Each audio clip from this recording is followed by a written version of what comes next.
Hello student, welcome back my YouTube channel brain city.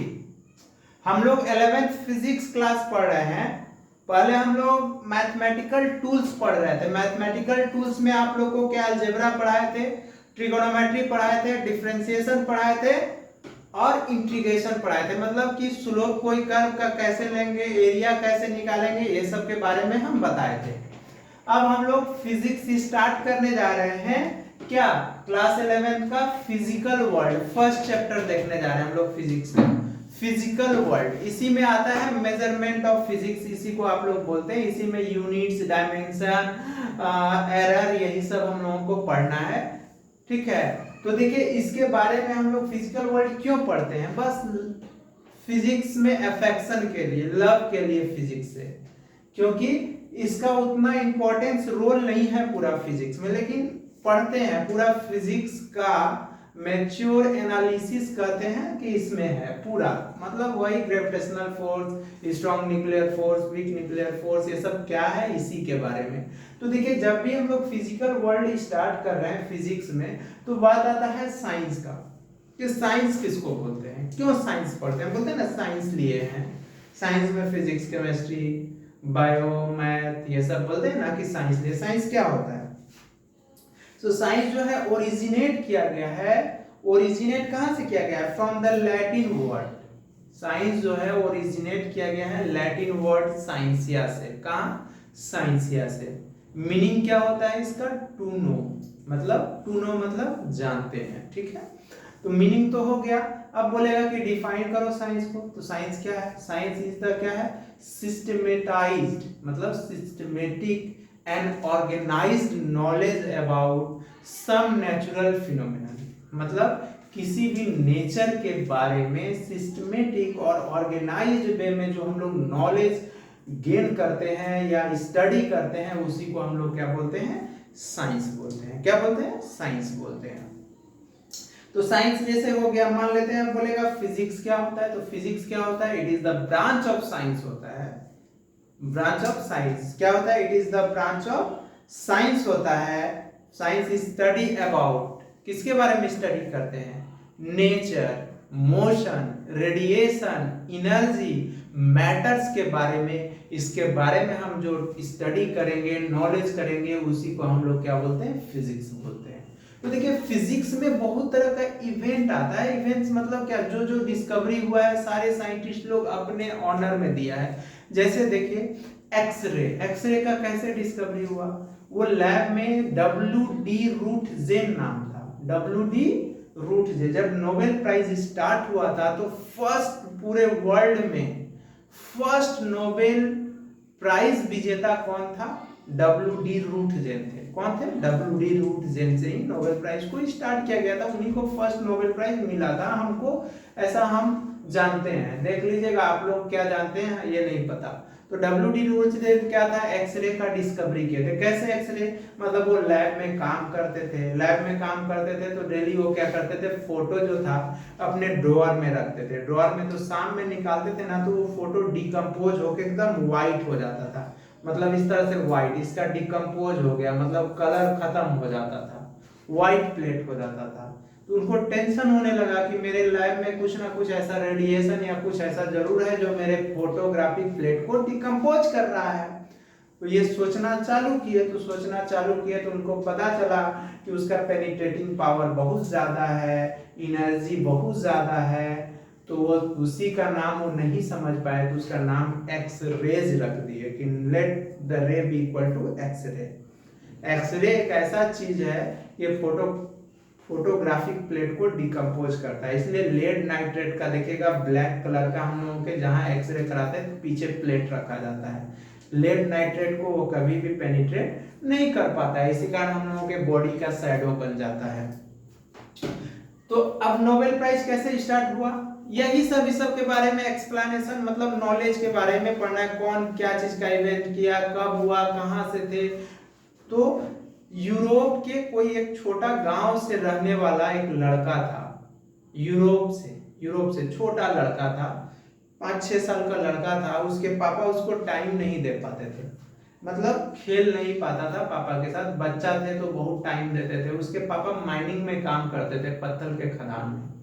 तो उसको बहुत मतलब अफसोस होने लगा कि पापा हमको टाइम नहीं देते थे। जैसे जैसे बड़ा होने लगा, इनको टाइम नहीं देते थे, वो ज्यादा बिजी होने लगे।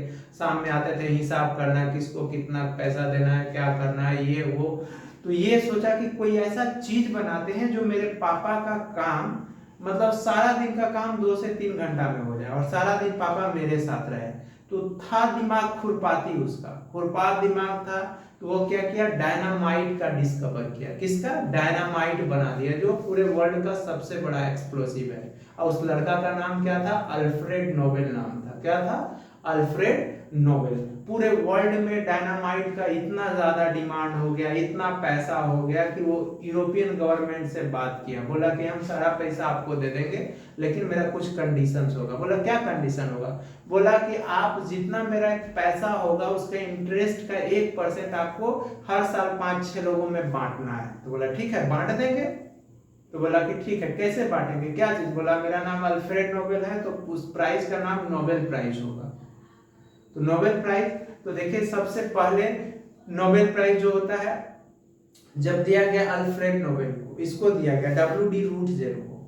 देखते हैं आप, ये अल्फ्रेड नोबेल नोबेल प्राइज का बहुत सारा नाम हो गया। पीस अवार्ड जिसको बोलते हैं, शांति पुरस्कार भी दिया जाता है। जैसे हम लोगों के मदर टेरेसा थी। मदर टेरेसा पढ़ी लिखी उतनी नहीं थी, लेकिन उनको शांति पुरस्कार दिया गया था।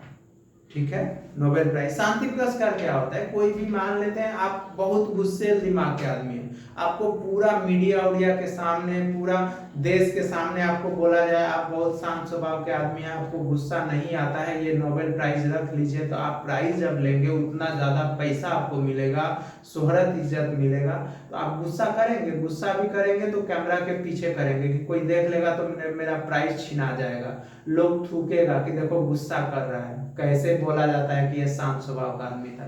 तो ये सब के बारे में हम लोगों को स्टडी करना है, देखना है। तो हम लोग पहले देखते हैं कि साइंस क्या होता है। साइंस क्या बोले? साइंस हम ओरिजिनेट किया गया कहां से? Originate from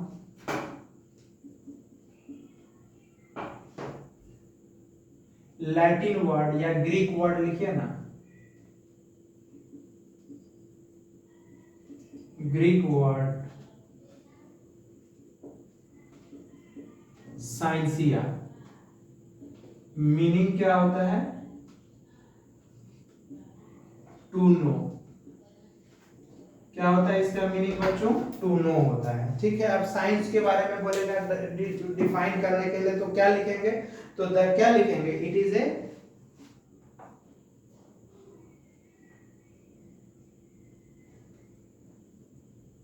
systematize and organized knowledge about some natural phenomenon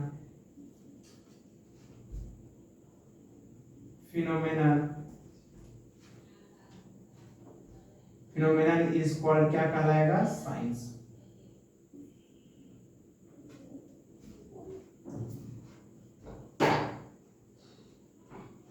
क्या कहलाता है? साइंस। इसी को हम लोग साइंस बोलेंगे।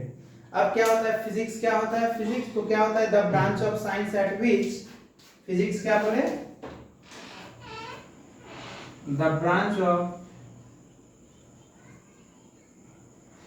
branch of science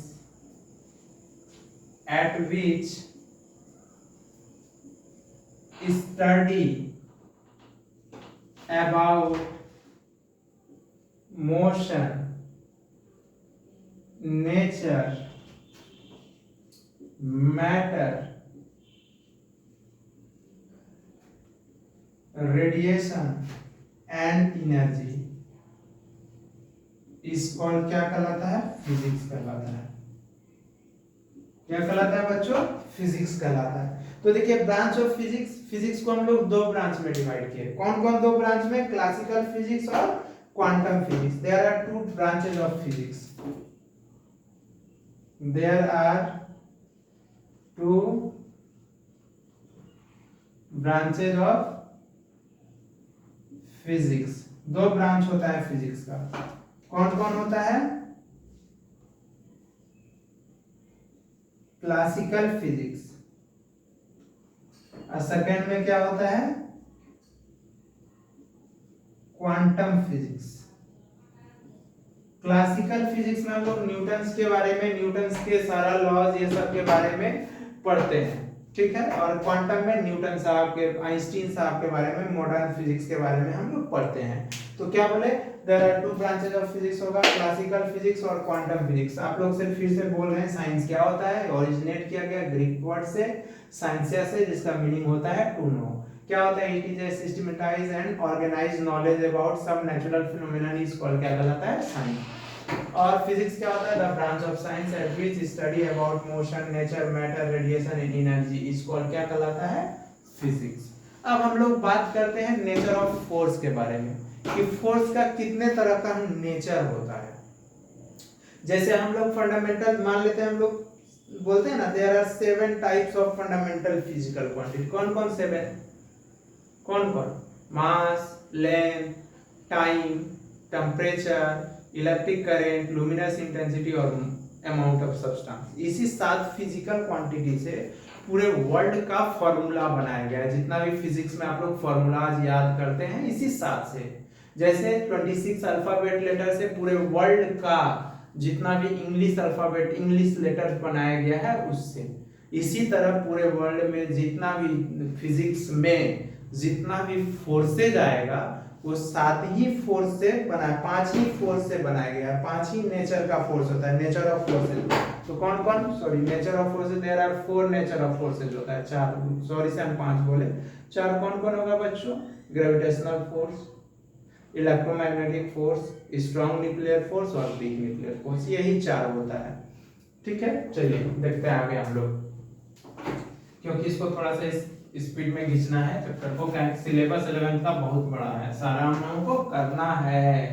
question practice है, फिर आप लोग का जेईई मेंस का एग्जाम है, नीट है, 11th का एग्जाम है. हर चीज देखना है ना, क्योंकि आप लोग सब पढ़ने वाले अच्छे बच्चे हैं. गुड मॉर्निंग सभी को, और गुड इवनिंग. नींद नहीं ना आ रहा है? और जो सो रहे हैं उनको good night.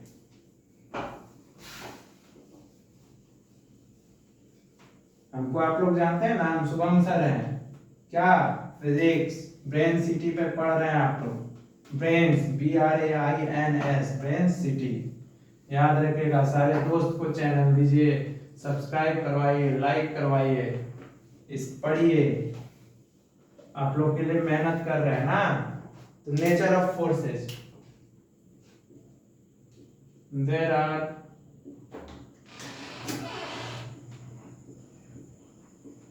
nature of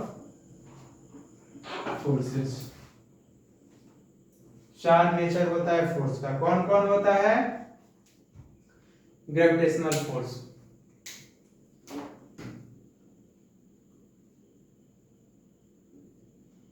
gravitational force, electromagnetic force,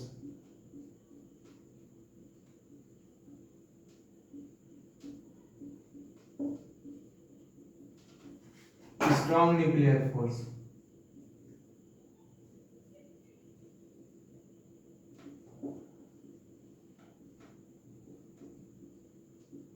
STRONGE है.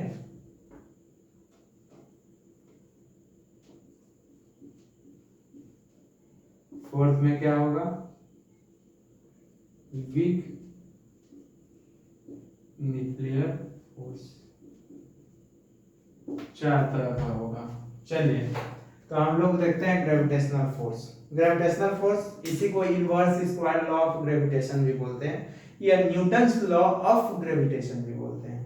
न्यूटन्स, देखिए जितने भी एवरेज आदमी है, एवरेज जितना भी लोग हैं, वो मतलब जिसको लोग बोलते हैं ना कि पागल है, कुछ नहीं करेगा, दिमाग इसका काम नहीं करता है, वही सब साइंटिस्ट बनता है, महान साइंटिस्ट बनता है। आइंस्टीन है, न्यूटन है, इन लोग को देख लीजिए। न्यूटन साहब को बहुत नेचर से प्यार था, बहुत ज्यादा लव था। न्यूटन साहब ना अपने गार्डन में बैठे होते, ना उनके सामने एप्पल गिरा होता, ना आज आप लोग को ये चीज पढ़ना होता।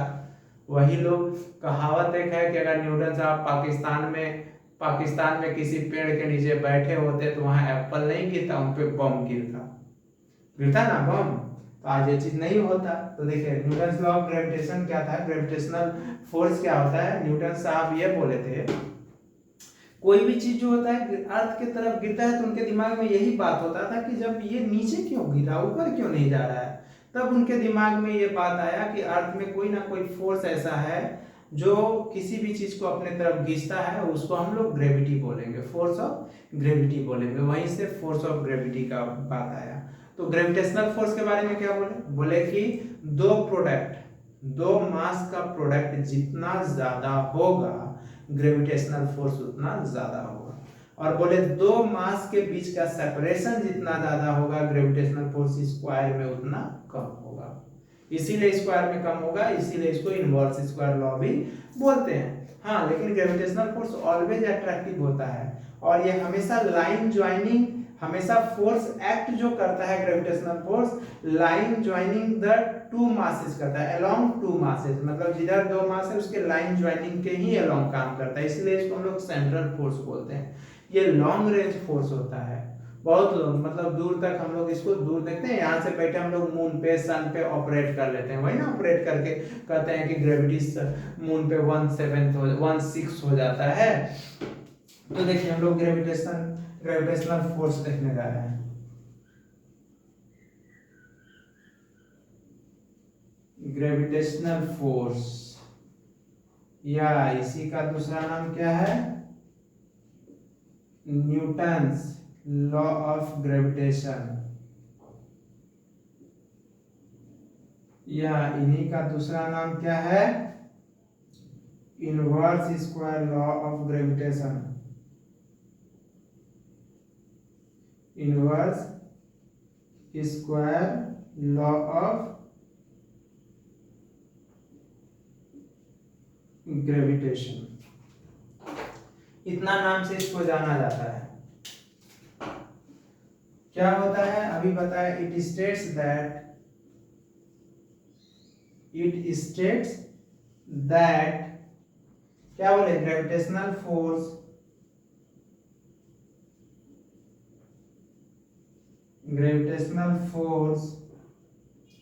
Is directly proportional to product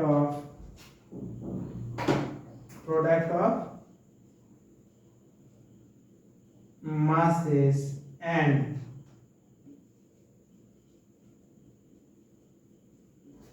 gravitational force is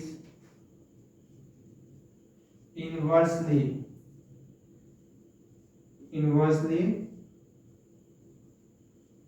proportional to square of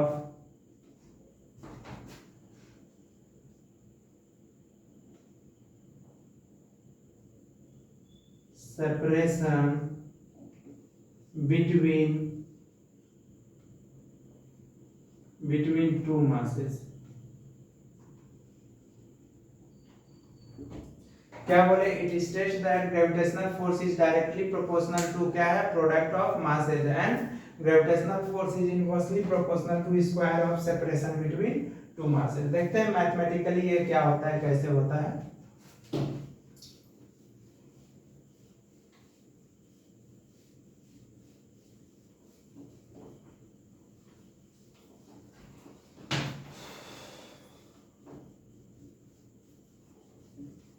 हम लोग क्लास 11 फंडामेंटल क्या पढ़ रहे हैं, फंडामेंटल फिजिक्स, मतलब ये फिजिकल वर्ल्ड हम लोग पढ़ रहे हैं, फिजिकल वर्ल्ड, उसी को हम लोग मेजरमेंट ऑफ फिजिक्स भी बोलेंगे, कोई दिक्कत नहीं है।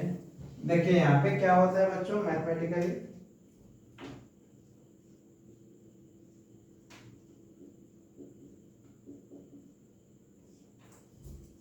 दो मास लेते हैं, ये m1 है और ये m2 है। तो क्या बोले इसके बीच का सेपरेशन, तो ये force on one due to two, one और टू हो जाएगा, ये फोर्स ऑन, देख रहे हैं ना line joining along the two masses काम कर रहा है ना।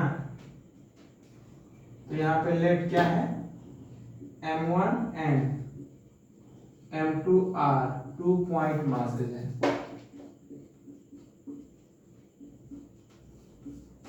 And r is the separation between two masses है।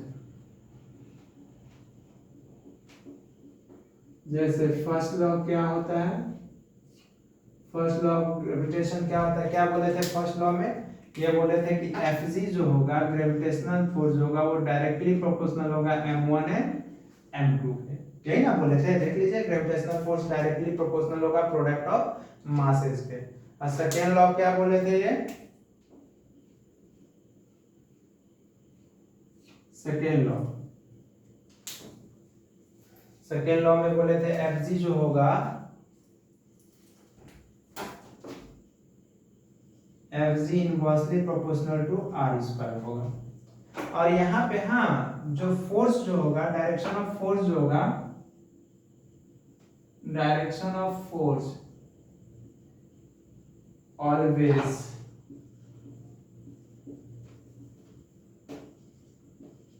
always act along the line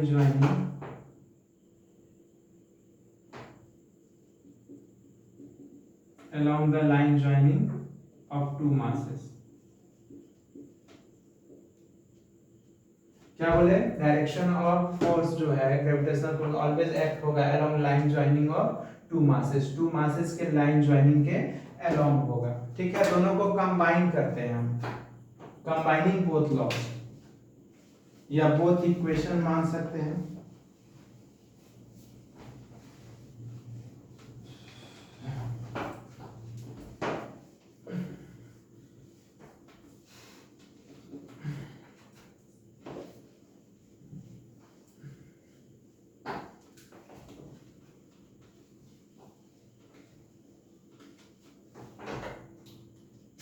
Combining both equation, combining both law, दोनों लॉ को कंबाइन कर रहे हैं। तो Fg क्या होगा, directly proportional to m1 m2 बटे r स्क्वायर।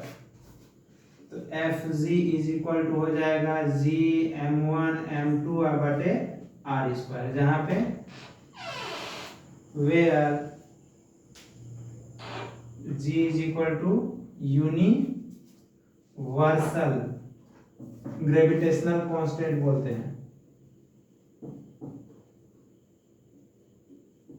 ग्रेविटेशनल कांस्टेंट बोलते हैं। क्या बोले बाबू, देखो दो मास जब ये इसको प्रोपोर्शनलिटी हटाते हैं तो कोई कांस्टेंट लगाते हैं तो G लगाए, G क्या है यूनिवर्सल ग्रेविटेशनल, यूनिवर्सल वर्ड इसलिए लगाया गया कि यूनिवर्स में कहीं भी चले जाएंगे G का वैल्यू चेंज नहीं होगा, बड़की G का वैल्यू कभी नहीं चेंज होता है, छोटकी G का value place to place change करता है, जिसको आप लोग एक्सेलरेशन ड्यू टू ग्रेविटी बोलते हो ना, कि सेंटर पे 0 होता है, पोल पे मैक्सिमम होता है, इक्वेटर पे मिनिमम होता है, मून पे जाते हैं तो 1/6 हो जाता है वेट किसका, अर्थ का, ये सब हम लोग पढ़ते हैं ना। तो इसका वैल्यू ऑफ G क्या होगा, value of G capital G 6.67 into 10 to the power minus 11। देख लो इसका यूनिट क्या होगा, वो फोर्स का न्यूटन होगा, क्योंकि G का यूनिट निकालना है, ये मल्टीप्लाई होगा तो न्यूटन मीटर स्क्वायर होगा, और m1 m2 का क्या हो जाएगा, kg का स्क्वायर हो जाएगा, तो ये हो जाएगा न्यूटन मीटर स्क्वायर पर kg स्क्वायर। G का वैल्यू 6.67 न्यूटन। आपसे यूनिट ऑफ जी पूछेगा तो क्या बताएंगे, न्यूटन मीटर स्क्वायर पर केजी स्क्वायर। देखिए ना फोर्स का न्यूटन, क्योंकि एफजी ग्रेविटेशनल फोर्स है, किसी भी चीज में फोर्स लग गया, आपके नाम में भी फोर्स लग गया, उसका यूनिट न्यूटन होगा। ठीक है, आपके नाम में भी एनर्जी लग गया, heat energy, light energy, sound energy, water energy, जो एनर्जी हो उसका यूनिट जूल होगा, याद रखिएगा। तो ये न्यूटन और डिस्टेंस है, सेपरेशन का आर स्क्वायर है, तो मीटर मीटर मीटर का स्क्वायर, तो मीटर स्क्वायर तो न्यूटन मीटर स्क्वायर, और ये m1 m2 आके डिवाइड होगा, तो इनका केजी इनका केजी, इसलिए केजी का स्क्वायर। ग्रेविटेशनल फोर्स क्या है, वेक्टर क्वांटिटी है, इसको डायरेक्शन और मैग्नीट्यूड दोनों है, इसलिए भूलना नहीं है। ठीक है,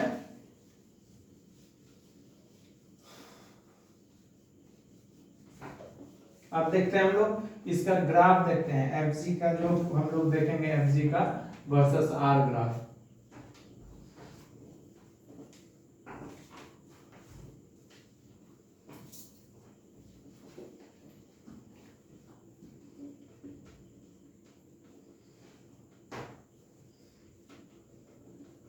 ये एक लेक्चर और एक क्लास और लेंगे तो ये चैप्टर आप लोग का समाप्त हो जाएगा। इसके बाद हम लोग चले जाएंगे यूनिट्स एंड मेजरमेंट में, यूनिट स्टार्ट हो जाएगा, यूनिट्स, डायमेंशन, एरर, और हम लोग diameter of moon, distance between earth and moon, ये सब कैसे निकालेंगे।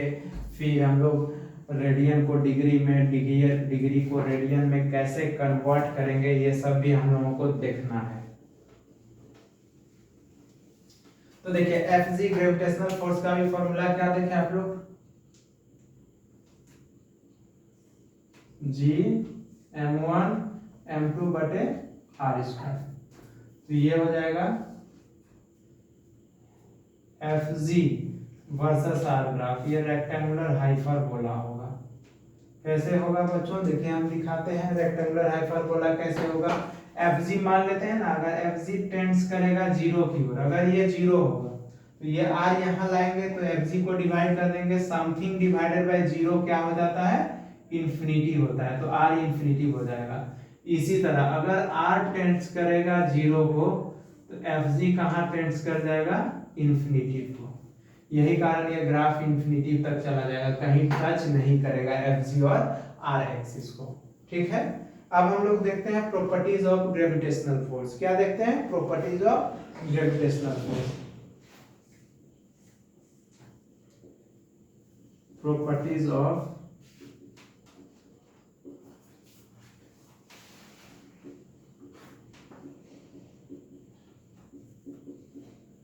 Gravitational force.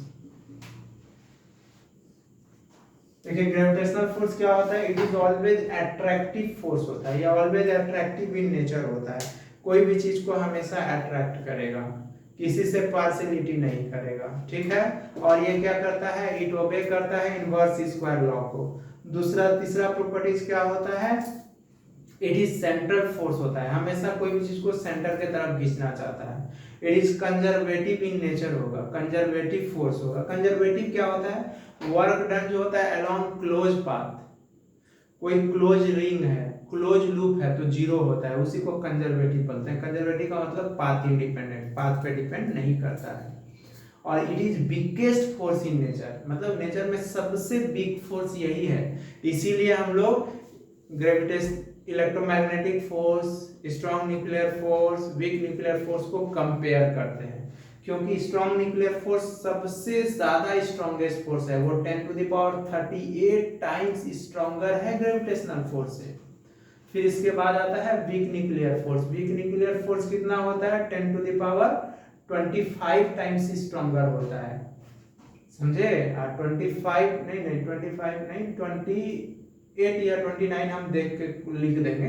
और electromagnetic force 10 to the power 25 times होता है। इसका मतलब सबसे स्ट्रॉन्गेस्ट फोर्स नेचर में स्ट्रॉन्ग न्यूक्लियर फोर्स है, फिर वीक न्यूक्लियर फोर्स है, फिर इलेक्ट्रोमैग्नेटिक फोर्स है, फिर कौन है बाबू, ग्रेविटेशनल फोर्स है। ठीक है, तो प्रॉपर्टीज ऑफ ग्रेविटेशनल फोर्स क्या होगा, तो लिखेंगे it is always attractive in nature होगा, हमेशा अट्रैक्टिव इन नेचर होगा। फिर इट ओबे इनवर्स स्क्वायर लॉ, ये इनवर्स स्क्वायर लॉ को ओबे करेगा। इट इज सेंट्रल फोर्स होता है, क्या होता है? सेंट्रल फोर्स होता है। नेक्स्ट में it is long range force होता है, लॉन्ग रेंज फोर्स होता है। It is conservative in nature होता है, कंजर्वेटिव इन नेचर होता है। क्या बोले? लॉन्ग रेंज होता है, सेंट्रल फोर्स होता है, कंजर्वेटिव इन नेचर रहता है, इट ओबे करता है इनवर्स स्क्वायर लॉ को, इट इज इंडिपेंडेंट होता है, इट इज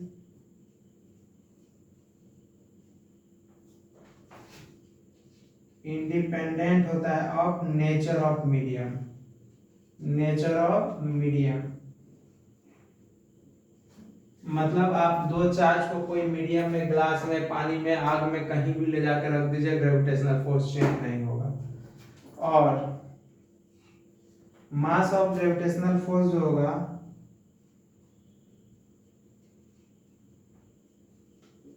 ग्रेविटेशनल फोर्स जो होगा इज, क्या बोले? मास of gravitational force is independent होगा,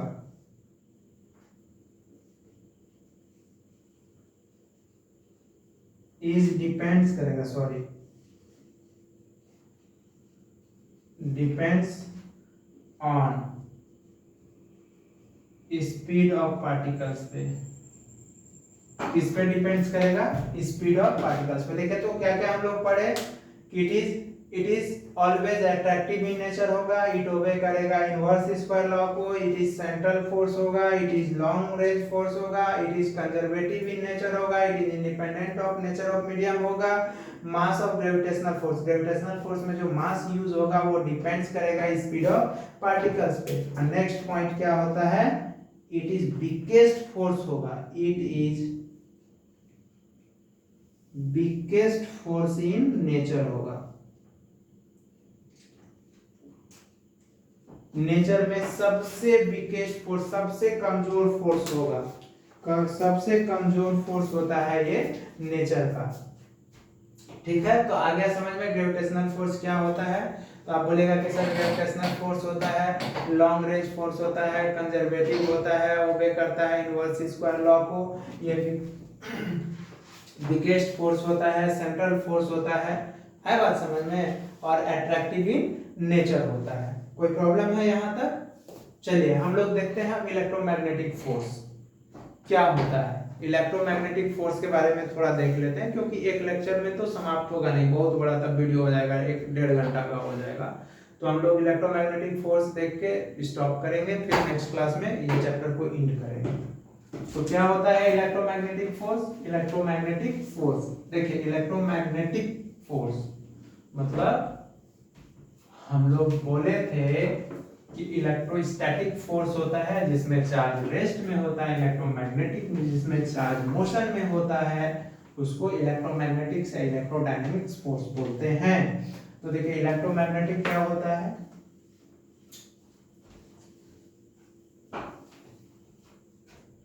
electromagnetic force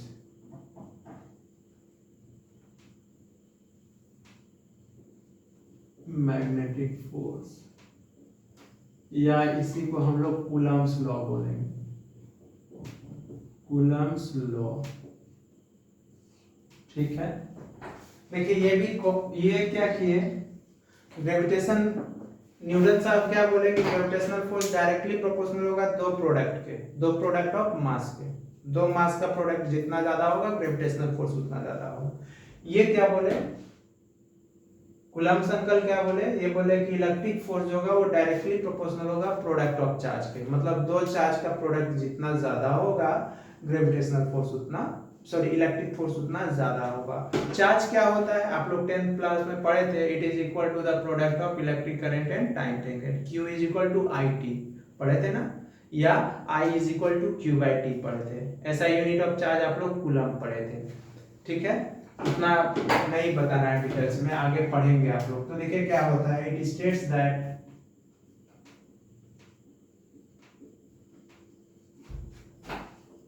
electric force is directly proportional to product of charges and electric force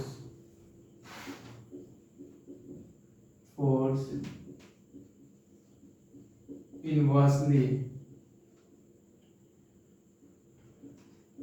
proportional to square of separation between two charges।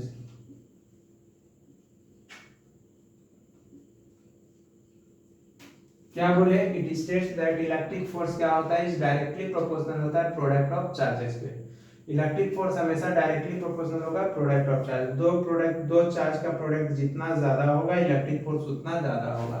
Electric force inversely proportional होगा square of separation between to charge. दो charge को जितना separation जितना दूर रखेंगे electric force square में उतना कम होगा। जैसे मैथमेटिकली देखते हैं,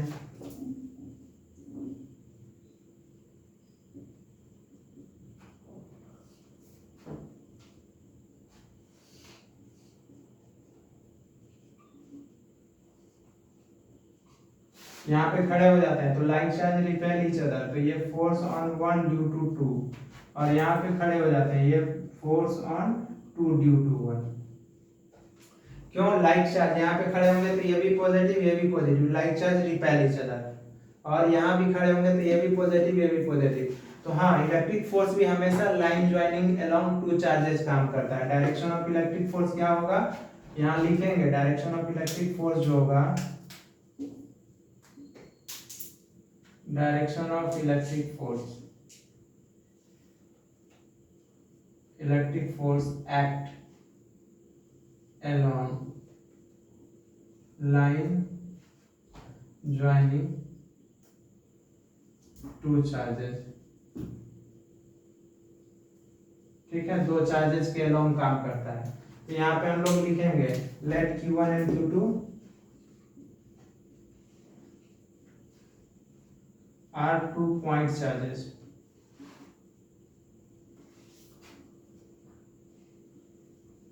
and R is the क्या है बच्चों, सेपरेशन है बिटवीन टू चार्जेस का। तो ये फर्स्ट लॉ क्या बोले थे, ये बोले थे कि F डायरेक्टली प्रोपोर्शनल होगा Q1 और Q2 के। सेकेंड लॉ क्या बोले थे कि F इनवर्सली प्रोपोर्शनल होगा 1/r² के। दोनों को कंबाइन करेंगे तो कंबाइनिंग बोथ लॉ, दोनों को कंबाइन करेंगे तो F directly proportional to Q1 Q2 बटे r²। तो F जब प्रोपोर्शनलिटी हटाते हैं तो K Q1 Q2 बटे r², जहां पे where K is equal to Coulomb's constant बोलते हैं। कौन दिया था कूलम्स कांस्टेंट, कूलम्स आप अपने ऑनर में दिए थे। इसका वैल्यू जो होता है K का वैल्यू जो होता है 1/4 पाई एप्सिलॉन नॉट होता है। इसी को 9 × 10⁹ न्यूटन मीटर स्क्वायर पर कूलम स्क्वायर बोलते हैं। इसको रट के रखिएगा, एम्पियर है। और एप्सिलॉन नॉट क्या है, परमिटिविटी है इन फ्री स्पेस। इसका वैल्यू कितना होता है बच्चों, परमिटिविटी इन फ्री स्पेस का 8.85 × 10⁻⁻12। इसका रेसिप्रोकल होता है कूलम स्क्वायर पर न्यूटन मीटर स्क्वायर। ये याद रखिएगा, के का वैल्यू 1/4 पाई एप्सिलॉन नॉट होता है, इसका वैल्यू 9 × 10⁹ न्यूटन मीटर स्क्वायर होता है। अब देखिए तो Fe वर्सेस अगर R ग्राफ हम लोग देखेंगे तो के का Fe का फॉर्मूला हम लोग क्या देखें,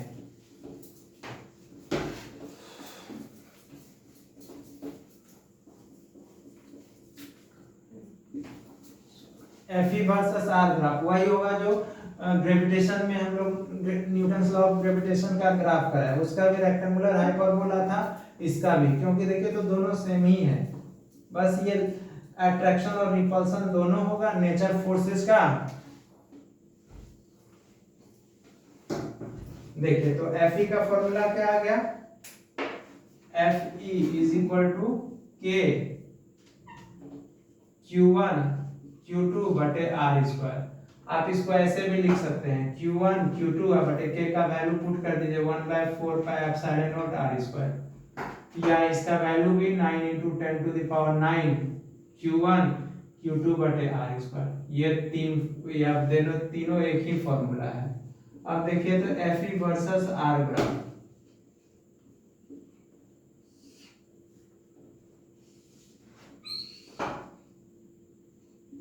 देखिए Fe है और ये R है।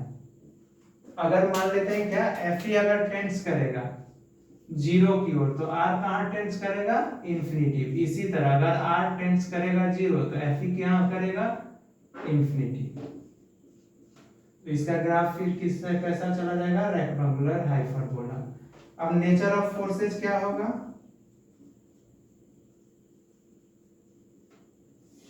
नेचर ऑफ फोर्सेस, क्योंकि ग्रेविटेशनल फोर्स ऑलवेज अट्रैक्टिव था, लेकिन यहाँ नेचर चार्ज पे डिपेंड करेगा।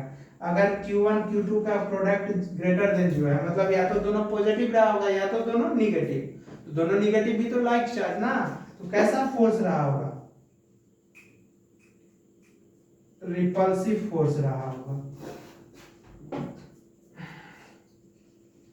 Q1 और Q2 क्या रहा होगा, लेस देन 0, तो कैसा फोर्स रहा होगा, अट्रैक्टिव फोर्स रहा होगा। कैसे बच्चों, क्योंकि या तो एक Q1 पॉजिटिव रहा होगा दूसरा निगेटिव रहा होगा, तो उसका प्रोडक्ट निगेटिव होगा, या तो Q2 निगेटिव रहा होगा Q1 पॉजिटिव रहा होगा तो उसका भी प्रोडक्ट निगेटिव होगा, लेस देन होगा, इसीलिए ये अट्रैक्टिव फोर्स होगा। तो चलिए यहाँ इसको हम लोग कर लिए। अब प्रॉपर्टीज बचता है, तो प्रॉपर्टीज हम लोग नेक्स्ट क्लास में पढ़ेंगे। इलेक्ट्रिक फोर्स का, इलेक्ट्रोमैग्नेटिक फोर्स का क्या प्रॉपर्टीज होगा, फिर ग्रेविटेशनल फोर्स और इलेक्ट्रिक फोर्स में क्या होगा। तो ठीक है, तब तक अपना ध्यान रखें आप लोग, और वीडियो देखने के लिए, इतना टाइम देने के लिए आप लोगों का थैंक यू। ठीक है, और वीडियो को लाइक कीजिए, सब्सक्राइब कीजिए मेरे चैनल पे ब्रेन सिटी को भी, सारे दोस्त लोगों को, अपने फ्रेंड को, ये सबको बताइए। यहाँ तक कि अपने जूनियर सेक्शन 9 10th के भी बच्चे को बताइए कि ब्रेन सिटी पे 9 10th का भी फिजिक्स का क्लासेस चल रहा है। ठीक है, थैंक यू।